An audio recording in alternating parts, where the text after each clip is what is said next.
Welcome to the Bible Lands Museum, Jerusalem. My name is Amanda Weiss. I'm the director of the museum, and I'm very pleased to show you a glimpse today of our special exhibition in the Valley of David and Goliath.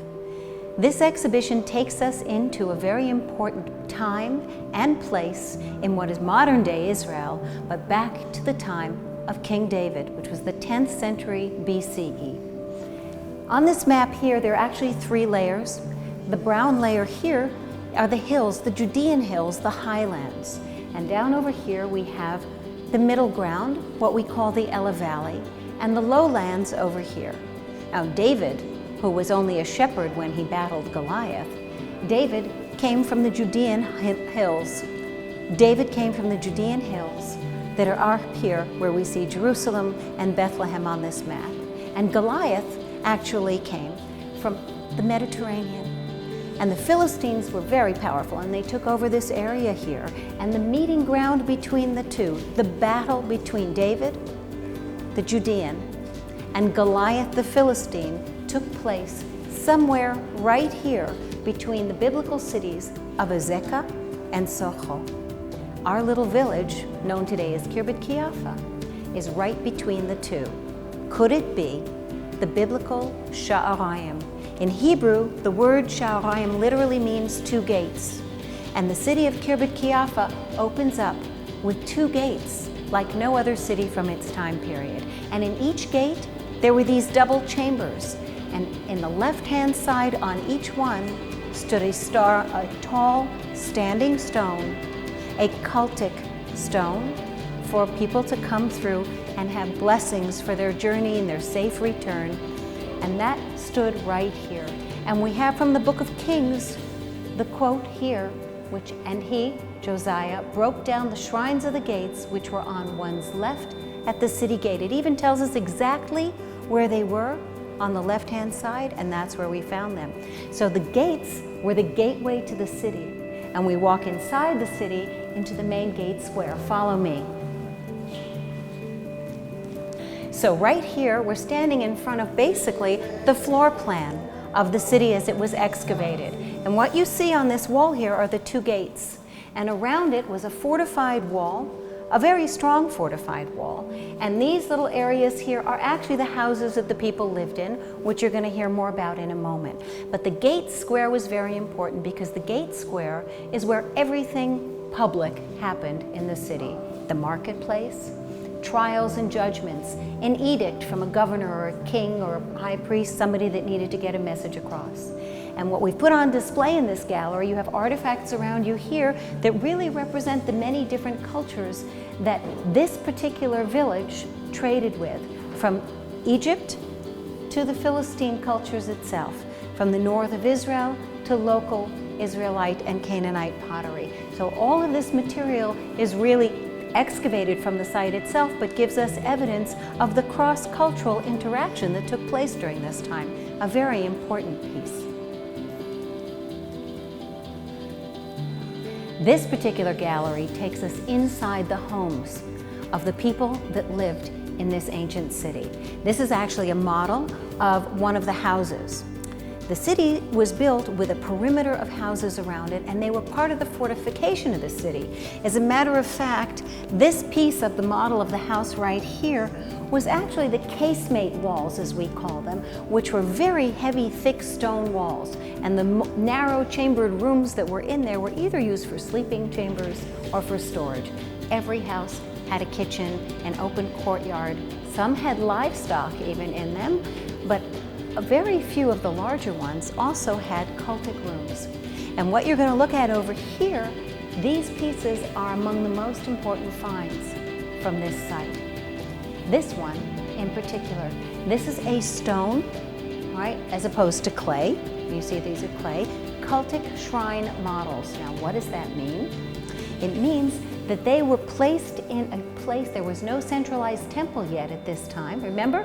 Time of King David. So here we have a very interesting piece here because the details on this particular piece actually reflect very exactly the biblical description of the temple built by Solomon already years later.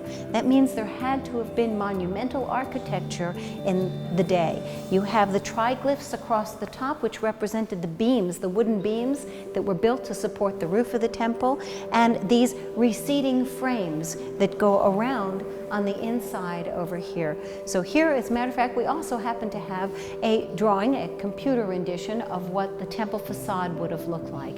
And all around us here, we actually have recreated the casemate walls. And here you have another shrine that was found similar but smaller than the one in the main gate, because they even found one like this in someone's home. Follow me over here, I want to show you something else.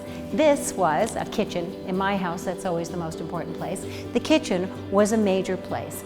Grinding stones for the grains that people made their food from, cooking surfaces of different types were used, clay pots of everyday use. How do we know that it's from the time of King David? Well, I don't know how closely you can zoom in to see here, but in this little bowl over here, there are olive pits. And in those olive pits, they were actually sent for carbon-14 testing, and that's how we know it's from the 10th century.